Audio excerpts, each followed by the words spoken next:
what I'm doing is I'm reviewing these questions, and then I'm going to give you, this is like a mock test, but I'm going to give you the real test as a take-home, and you could use this as a reference, because this kind of encapsulates most of the things you should know, including the properties of parallelograms.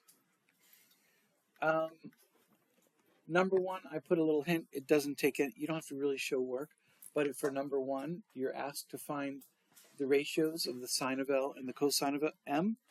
And I'm hoping that you recall that we taught the trig functions as ratios. So, like for example, I want to remind you about this little thing that helps you remember that sine is the ratio of the opposite over the hypotenuse. The cosine of theta is the adjacent over the hypotenuse, and the tangent is the opposite over adjacent. Since you're asking for the sine of L, I always tell you, identify the reference angle. And if they don't give you the reference angle, just read that, sine of L. L is automatically the reference angle. So if L is the reference angle, we know that sine is opposite over hypotenuse. So if this is the reference angle right here, L, let me zoom in on it so we make sure. If L is the reference angle, and we know that sine equals opposite over hypotenuse, then if you look at angle L, the opposite would be 48. And the hypotenuse, now the opposite is, if you look at the one side, the one leg that doesn't touch L, it's 48, and the hypotenuse is the longest side, which is 50.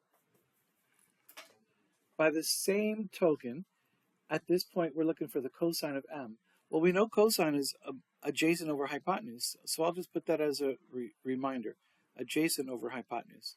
First, identify the reference angle. What do you think the reference angle is in this case? Well, the cosine of angle M. So what is the reference angle? M.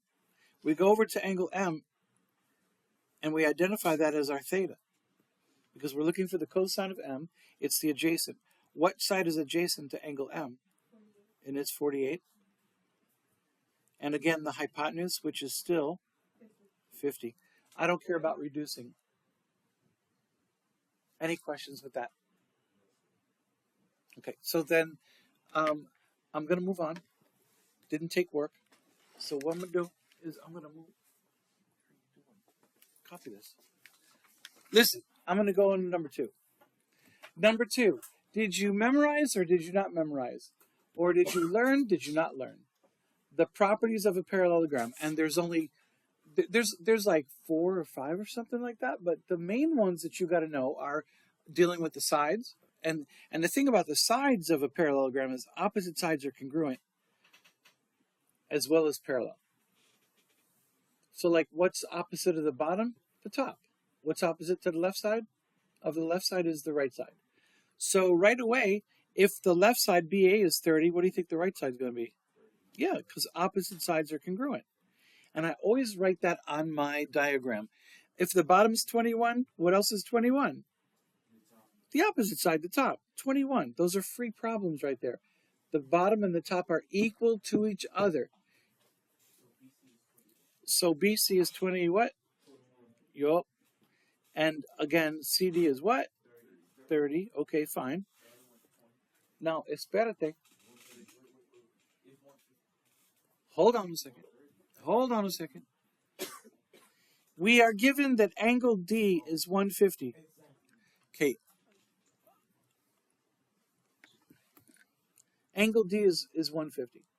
What you also, now we're dealing with angles, and you know we're dealing with angles when you got the degree mark. All you got to remember is the relationships of these angles, and here's the one you got to remember. Because ultimately, we're going to try to make sure we know how to create equations. So if you know the relationships between the angles, then you could make an equation. For example, in all parallelograms, not some, not 3/4, all parallelograms, opposite angles are congruent. So what is the opposite angle of angle D? B. So guess what that is? Degrees. Opposite angles are congruent. Not only that, but consecutive angles, angles that are next to each other in every single solitary parallelogram. Like, for example, angle D and A are next to each other. They're supplementary. which means they add to be 180. So you could just imagine if you made this at 30 degrees, a 30-degree angle, then 30 plus 150 is 180. That's based on the fact that consecutive angles are supplementary. And what else is consecutive with D? Right after the other is C, so guess what that is? And it makes sense because A and C are opposite. You have all your answers. That's 150 degrees. C is 30 degrees. And E, if you could figure that one out, you're magical because there's no E there. Okay, if you keep talking, it's going on YouTube. Will you please stop? Thank you. Now, I'm going to upload this to the classroom so you'll be able to watch it if you miss something. Now, next, listen very carefully. These are the properties. I'm going to teach you how. You don't have to particularly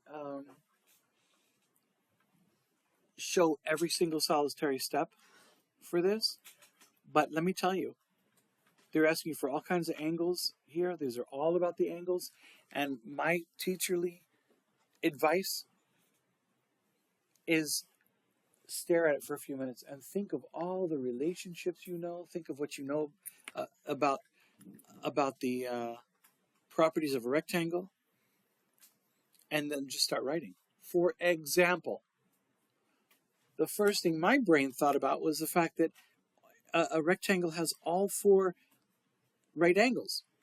And I'm looking at this right here and I'm thinking, this angle is 90 degrees. But this section of this angle is 27. So in my mind, I'm thinking I could find that because those two angles together have to add up to be 90. The whole entire angle is 90 degrees. That's 27. And by the angle addition postulate, I hate using the word this and that all the time, but for simplicity's sake, listen to this. That is 90 degrees. That's 27. What is the complement of 27? How about 90 minus 27?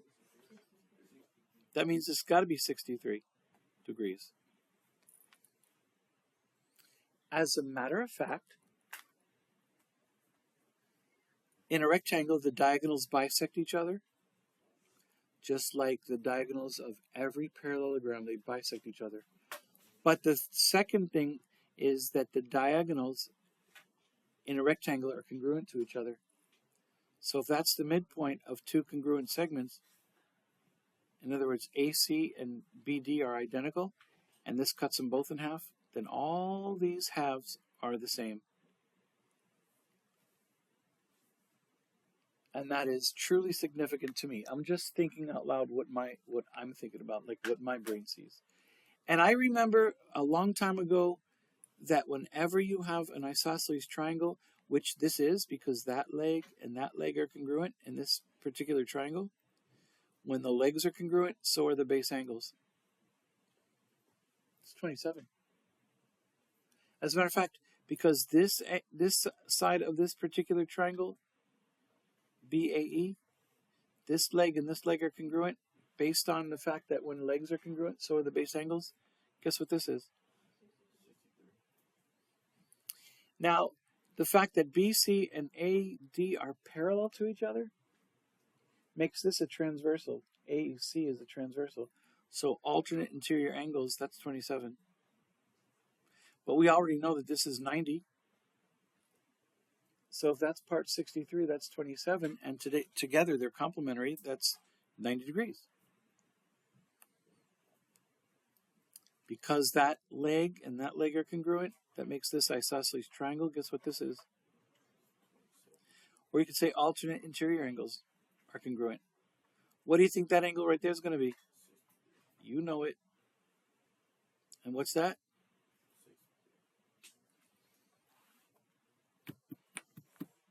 Now, they are asking us to find the measure of AED. And this takes a little something extra. Because they're AED, first of all, you start at A, go to E, and go to D. They're asking for this angle right here. And the only thing, not the only thing, but one thing that I see is that you have this triangle. And I just happen to remember that the sum of the interior angles in a triangle add up to be 180. So if I know that's 27 and that's 27, guess what? 27 plus 27 equals what? So I could take 180 minus 54, because after all, this plus that angle here is 180. What is 180 minus 54, please? Is that what it is? So guess what? That's 126 degrees. Yay. Now I can just look at my diagram and get my answers. The measure of angle ABC, what is that? I'm sorry, ABC? Okay, look up here, look up here, look up here, look up here. Everybody, stop what you're doing. Everybody, stop. Yep, somebody said it. Everybody, stop what you're doing. Look up here. Look up here, please. Look up there. Look up there. Okay. So, if you don't know where ABC is, because if you're telling me 63 or 27, I need to show this to you. If you don't know where ABC is, you start at A, go to B, go from B to C.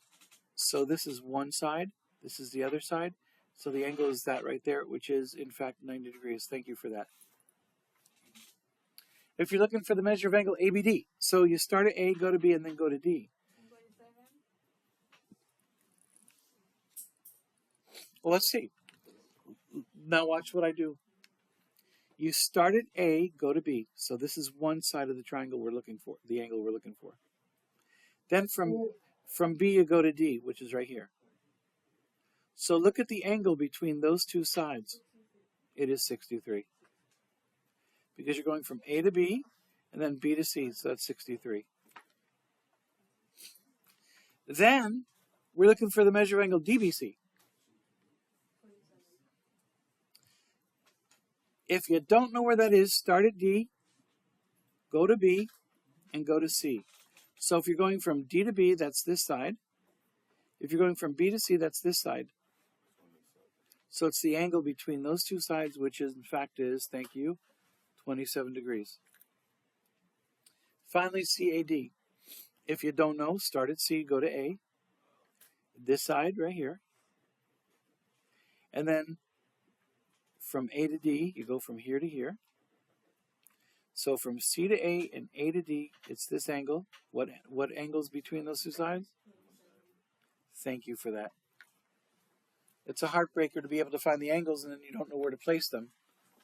Okay. Now number 4 is probably the first place where we need to show our work, and there's not enough space here. I mean, I showed a little bit work here. Oops, hold on, let me get rid of that. My bad. I mean, we showed a little bit of work here, but in number 4, we could find some of the answers without doing much work, because again, it's a rectangle, and they're looking for QR. Remember, there's nothing above the QR, so that means the distance from Q to R. So from Q to R, we're looking for that distance. And remember, opposite sides are not only parallel, but they're congruent. So what do you think QR is? Any questions with how I got 20? Left side, right side are the same, so I'll put 20 there. SR, which is from here to here. What's that going to be? 48. Thank you for that. Now SQ. SQ is right here. Any ideas? Well, I got a little. Oops. Hello. Oh. Hell. All right. So sorry about that. SQ. I was thinking about this and thinking about this and thinking about this, and all of a sudden I realized, wait a minute, this is a rectangle. What kind of angle is this right there? A right angle. Then I thought, well, wait a second. I see the big picture. What kind of triangle is that I highlighted? A right triangle. So what I do is this. Now, Remember, you got to show your work, but there's not enough space to show your work. So please, please, please bear this in mind. Here's what we do. Number 4, I grab a paper. I put my name, full name, Isaac, spelled properly so I could read it. Name, date.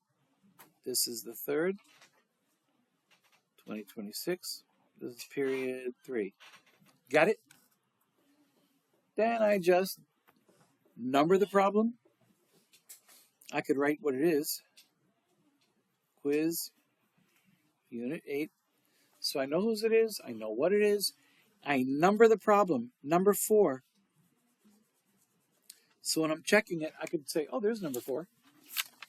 And if you remember number 4 here, I'm just trying to find the hypotenuse of a right triangle. So what I do, this is old-fashioned. This is like back when I was in school. I copy what I'm looking at. Remember, I'm looking for SQ. So this was S, this was Q, this was R, and this was 48, and this was 20. Remember where I got that? I got it from right here. SQR. Oh, here it is, sorry. SQR. I got it from that triangle right there. I'm looking for SQ.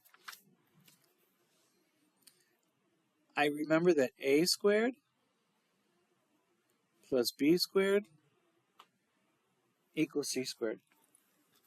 So what I'm going to do is recall that whenever you're using Pythagorean theorem, that the hypotenuse always has to be C. The other two could be A or B. So what do you want to call that? A. All right, fine. Thank you, Cleo. And this is plug in. A is 48, so I'll put 48 squared. B is 20, so I'll put 20 squared. C is unknown, so I'll leave it C. I wouldn't show any work here. I just grab the calculator. Just grab the calculator. Turn that calculator on, and you get 48. Hit the x squared button. Plus 20, and hit the x squared button. Hit equals. So that's telling you that C squared equals 2704. How do you get rid of a square? And square root. Thank you for that. So just hit the square root of x button. And of course, C is, thank you for that, 52.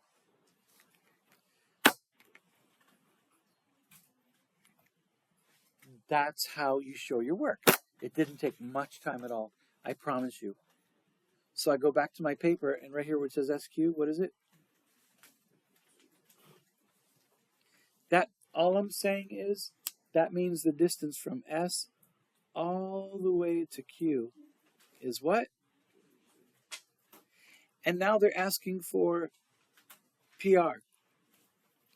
Well, since the diagonals are congruent in a rectangle, what do you think PR is? Exactly, thank you. And then QT. Well, QT is right here. Remember, the diagonals bisect each other, so if we take 52 divided by 2, what does that give us? 26. All these pieces are 26. That problem is done. We didn't have to show a lot of work, but we did show how we got C. Did not take much time at all. Okay, now,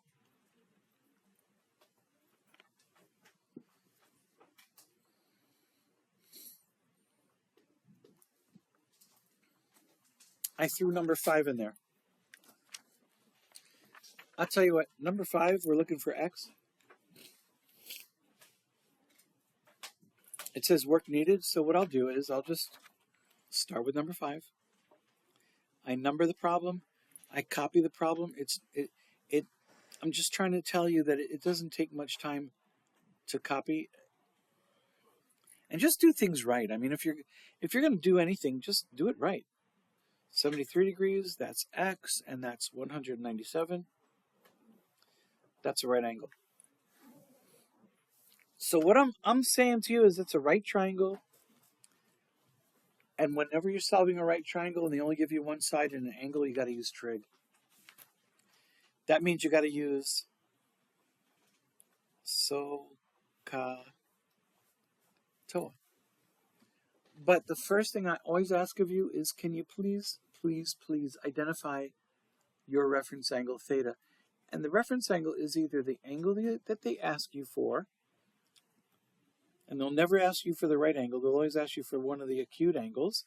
And they either ask you for the reference angle theta is either going to be the acute angle that they give you or the acute angle that they're asking you for. Well, they're giving you this acute angle, so I'm going to call that my theta. Once I established my reference angle, then I could label the sides. We know that the longest side is the what? And the side that they're giving us right here, that's the opposite side. We know that's the adjacent side, but they're not giving you the adjacent side, nor are they asking you for it. So we got to choose one of the trig identities that involves an opposite and a hypotenuse. So which one is that? Okay, opposite starts with O, hypotenuse starts with H. So which one has an O and an H? Sine.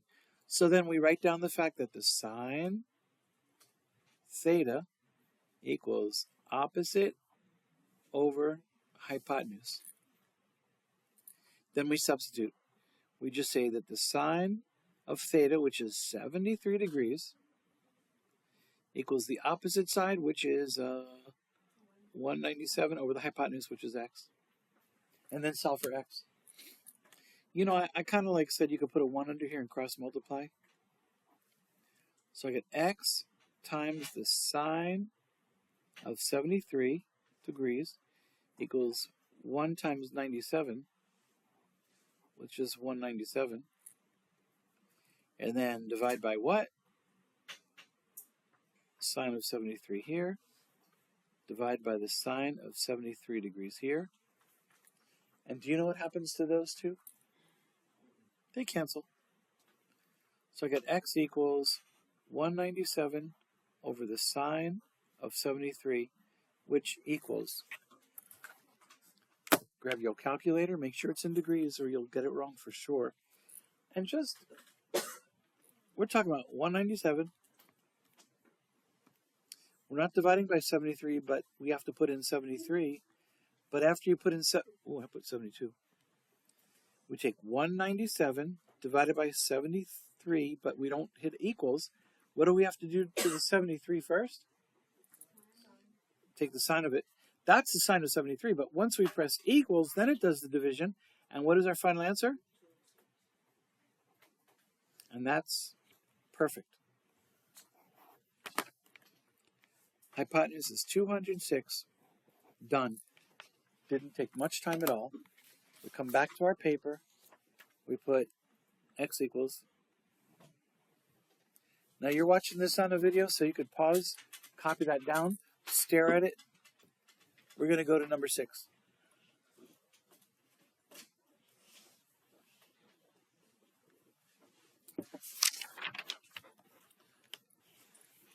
In number 6, we're asked to find the midsegment.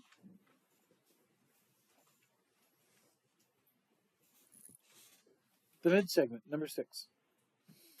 Because they want BE. That's the. Notice how these two are congruent. These two, BC and AB, midsegment, connects the midpoints of the legs. So I'm going to start off by writing down number 6 because I want to have to show some work here. And I'm going to write down the midsegment formula. Midsegment. It just is the average of the two bases. It's like base 1 plus base 2. But what do I divide by? 2. Exactly. So I notice that this is base 1, and that's base 2, and that's the midsegment. So let's make a substitution. The midsegment is x. Base 1 was 16. Base 2 is 28 over 2. Seriously, don't show much work at all.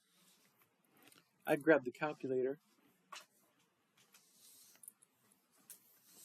Such a nice glare. Okay, that ain't gonna work.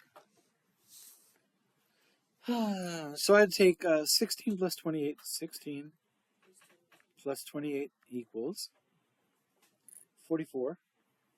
And divide that by 2. Thank you. X equals 22. Final answer. So if you come back over here and you just put 22, and you don't have your work, I'll be like, how did that student get that answer? But you show that, I'm like, okay, you're good. Perfect. Now, 7 is another story. Don't do it. Don't do it. We just did 6, now we're doing 7. Don't say it. I just said don't say it, Jafar. That's going on YouTube. And I said your name. Number 7. Again, it's mid-segment. Look at the problem. They want us to find the length of LM, which is right there so. But you got to recognize that this is a trapezoid. That's the midpoint, so that's the mid-segment. The relationship between the sides, between the line segments, is, again, mid-segment. Okay, whose is that? Mid-segment equals what? Base 1 plus base 2 over 2. There's a pattern here. What is the mid-segment? Take a good look at it. Which one's the mid-segment? Minus 19. So we're going to replace that with 5x minus 19 equal, call it base 1. Base 2, what's base 1? Okay, yeah, man. 38 plus, that I appreciate, divided by who? All right, to solve this, I'm just going to simplify both sides. 5x minus 19 is still 5x minus 19. But I could add these two like terms. So I dropped down my x. What's 38 plus 14? Adding like terms, what's 38 plus 14? 52. Thank you for that. Over 2. Now, there's only 100 ways of working this out, but one way is like, if you put a 1 down there and put parentheses around both quantities, cross multiply, that times that, it looks like this. 2, open parentheses, 5x minus 19, 1 times, well, it's 1 times x plus 52. Distribute the 2. What does that give you? 10x minus what? 1 times x is x, 1 times 52. Okay, so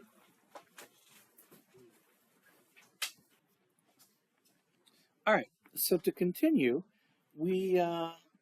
there's nothing you could simplify here, not like terms, so we remove the x term from the right side. And to do that, we just put minus x here, minus x there. X minus x cancels, but 10x's take away 1x gives you 9x. Drop down the minus, the 38, the equals, and the 52. And of course, on the left-hand side of the equal sign, we want to get rid of the constant term, the number. So we put plus 38 here, plus 38 here, and then that cancels. We get 9x equals,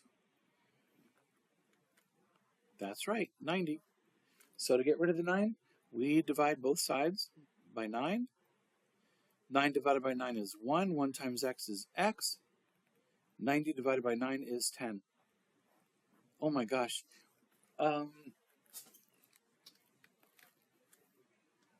We have x equals 10.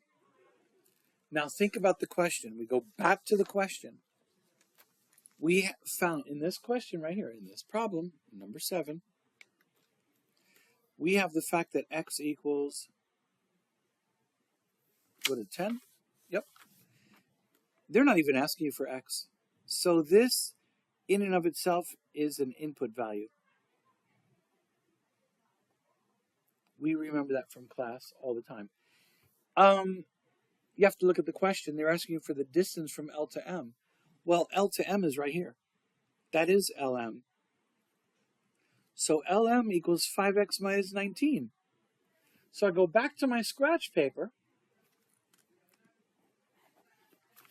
and I write down the fact that, let me zoom out here. The distance from L to M equals 5x minus 19. So our plug-in value now has a place, and we use substitution.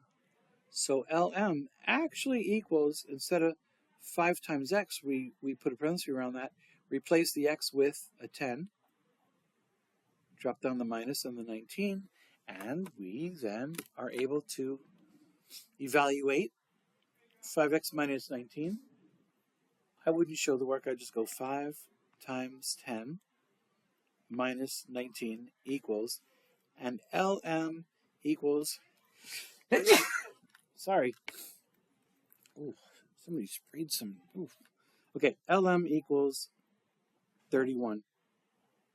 That is, in fact, the final answer. That's what they're looking for. It's right there. You can pause that, copy it, but I'm going to transfer my answer right here, and that gives me 31.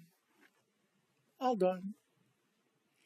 And now, finally, the moment you've been waiting for. Number 8. Oh, look at that. It says isosceles trapezoid JKLM is shown right here. Very significant. It says isosceles. You have to be able to look. You must be able to find the properties of an isosceles trapezoid. And notice we're dealing with angles. And they give you that angle J is 8x minus 23 degrees, and angle K is 6x plus 11 degrees. What they expected you to remember is the property that says base angles in an isosceles trapezoid are congruent to each other. And we know congruent angles are also equal angles. Base angles are equal angles when it's an isosceles triangle. So that's saying that these, like, if you remember, the base angles are the angles that are next to each other on the same base. And remember, the base is considered any one of the parallel sides. So this angle is consecutive to this angle on the same base of an isosceles trapezoid. So ultimately, our job is to know relationships between angles. And when I say relationships between angles, in most cases of what we've been doing in this class, either the angles that equal each other, or they add up to be 90, complementary angles, or they add up to be 180, supplementary. Like the relationship between the angles in a triangle is they add up to be 180. These are base angles along the same base of an isosceles trapezoid. They're equal to each other. So we have to find some way to create an equation by knowing what's equal to what. So, since the two base angles, J and K, equals each other, all I'm saying is that means that the measure of angle J equals the measure of angle K, based on the fact that base angles in an isosceles trapezoid, are equal. So what is the measure of angle J? Well, 8x minus 23. So the measure of angle J is, in fact, 8x minus 23. And that equals the fact that K is 6x plus 11. make the substitution. Now we'll zoom in on this. We'll be able to find x. As you know, we simplify both sides. Can't simplify that. They're not like terms, same here.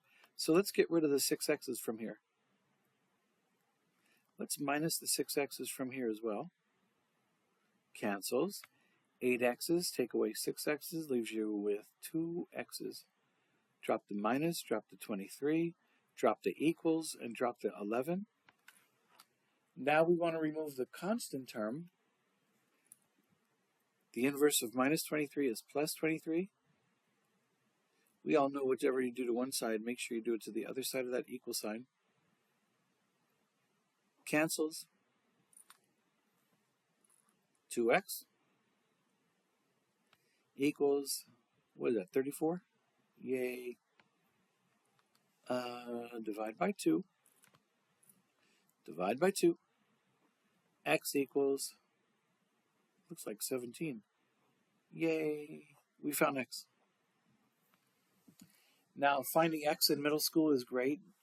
Everyone's going to think you're a hero.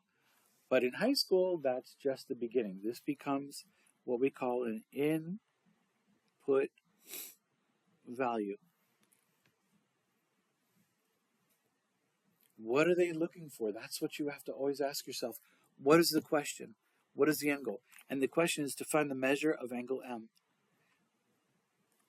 And we look at the diagram and we say, oh, great, I could find this angle right here. This is what they're asking for. And you're saying, all right, Cohen, that's great. If that's an input value, what do we input it? There's nothing there to input that. So I say to you, find some place that you could plug it in. There's two places, one right here or one right there. Take your pick, don't matter. Let's just say we use angle J. So I know they're not asking you for the measure of angle J, but since we only have two places to input that 17, we may as well pick one of them. At least write something. So the measure of angle J happens to be 8x minus 23. I could have plugged the 17 into here. At least I'm doing something to move forward. So the fact that x is 17, that means the measure of angle J equals 8 times 17 minus 23. Huh. You think I'm going to use my brain on that? Oops, sorry. Yeah, I took the 17, I put it where the x was, I got that. The measure of angle J equals 8 times 17 minus 23. Now I grab my calculator. Grab the calculator. 8 times 17 minus 23. I'm going to put those numbers in verbatim. 8 times 17 minus 23 equals, and guess what? I'm getting 113. That means that this angle, the measure of angle J, equals 113 degrees. Fantastic. That's still not the answer. But I always mark my diagram. I always label my diagram. So I go back and I find angle J, and I say not only is angle J 8x minus 23, but it's also 113 degrees. So I'm looking at this thing, and I'm still keeping in mind that they want me to find the measure of angle M. Then I have to go back. I look at the properties of a trapezoid. And if you ever look at the properties of a trapezoid,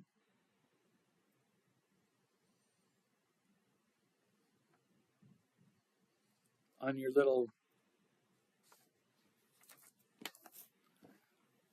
property sheet that I gave you, then you will remember that angles, consecutive angles on the same leg, and this is a leg, angles on the same leg of a trapezoid, whether it's isosceles or not, angles that lie on the same leg next to each other are always supplementary. like you see, that means they add up to be 180. Like you see angle M right there, and you see angle J right there. Two angles on the same leg of a trapezoid. In other words, the measure of angle J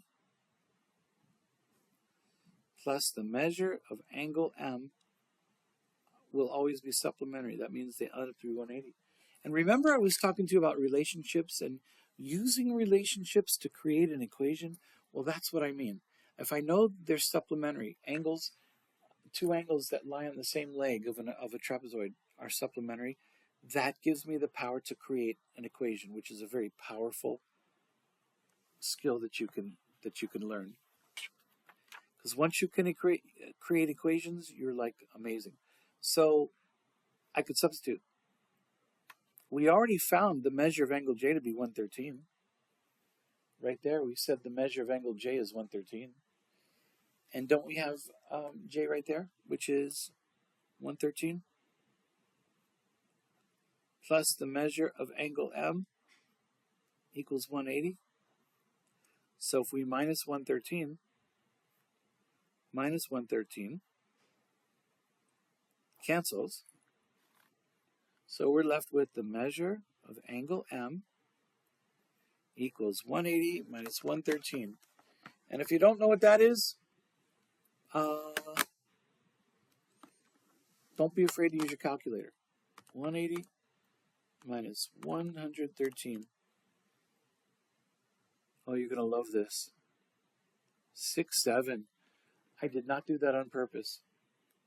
But the measure of angle M is 67 degrees. Don't say it. You're probably at home right now thinking 67. All right, so that is 67 degrees. Now, I just want you to remember, in the isosceles trapezoid, just like in isosceles triangle, when the legs are congruent, so are the base angles on the same base. So guess what this is? Say it. Go ahead. 6, 7. I'm glad you're at home saying it. And then guess what this is? 113. You done? There is something else that I do want to look at with you, if you don't mind. I'm going to ask you to please stay by. I want to look at one other problem. I'm going to turn the page. This is the last one I'm doing with you, then I'm going to turn this recording off. What I want to do is take a look at a parallelogram A, B, C, D. And I'm going to draw a parallelogram A, B, C, D to look like this. Yeah, we know I'm not the best artist in the world, but it is a parallelogram. Let's just call it A, B, C, D. And I'm going to talk about the angles. Like, for example, supposing I said this angle right here is measured at 8x plus 20 degrees. And supposing I said that this angle right here is measured at 10x plus 14. Now this may or may not be drawn to scale, so let's just go with the fact that they give you a a parallelogram, and they give you a set of opposite angles. And if I said find the measure of angle B. This is another perfect example of relationships within a parallelogram. And you're thinking, oh my gosh, what do I do? What do I do? I want you to think that the first thing we have to do is to create an equation.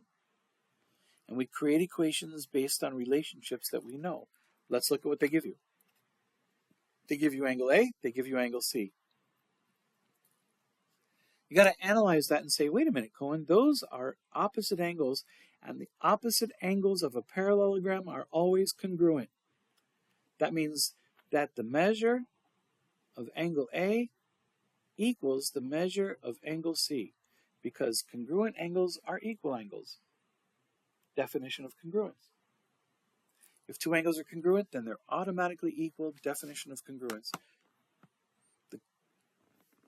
If two angles are equal, then they're congruent. Definition of congruence. Equal angles are congruent angles. So there's your equation. And we could substitute, because the measure of angle A is, of course, 8x plus 20. Sorry.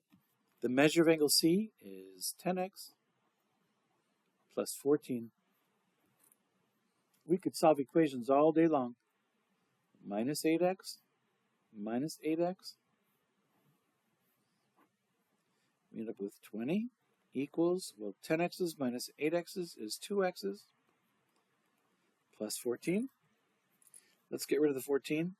Minus 14 minus 14. Yay. What's 20 minus 14? 6. So 6 equals 2x. Divide by 2. Divide by 2. So what does x equal? 6 divided by 2 is 3. Great. Oh, I hit it. I'm sorry. I got 20 minus 14 is 6 equals 2x. I divided by 2, x equaled 3.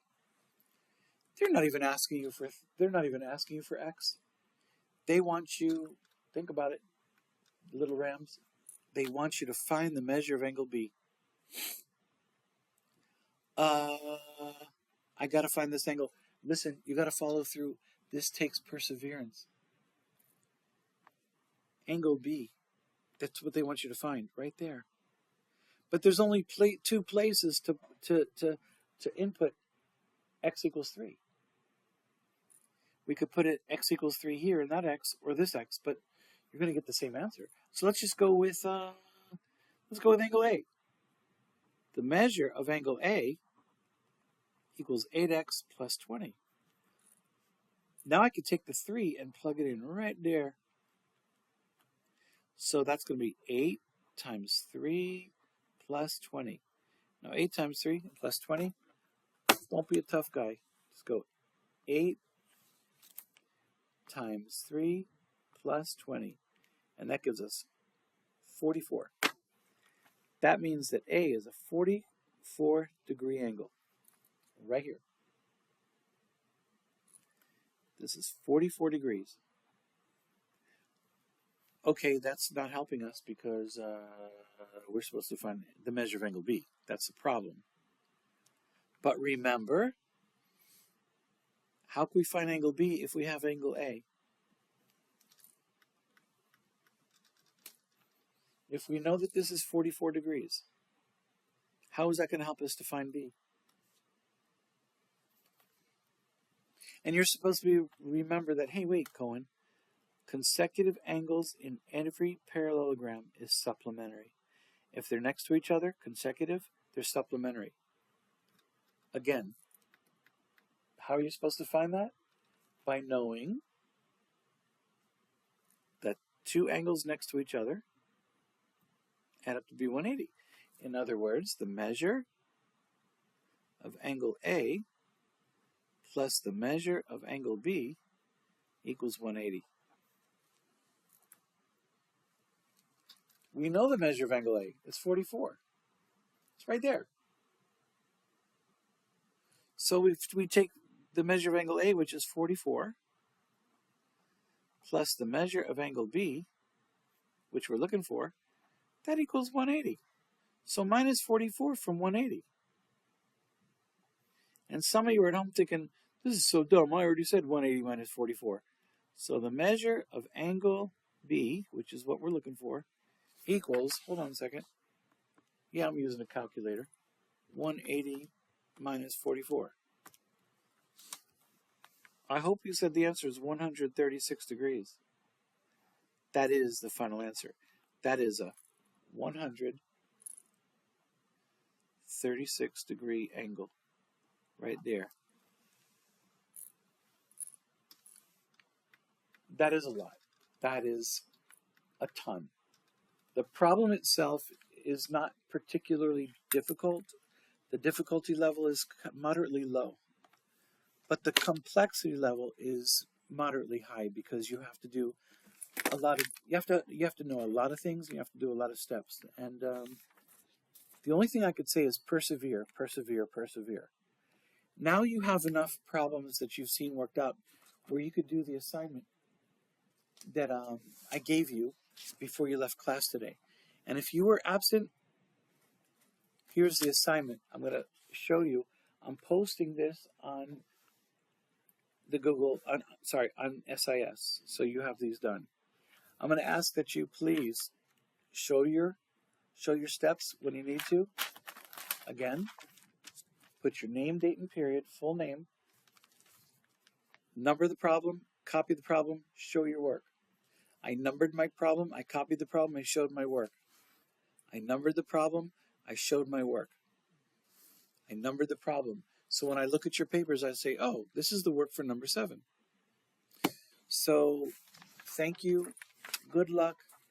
Bring your paper back tomorrow. I'll answer your questions tomorrow, and we'll just move on from there.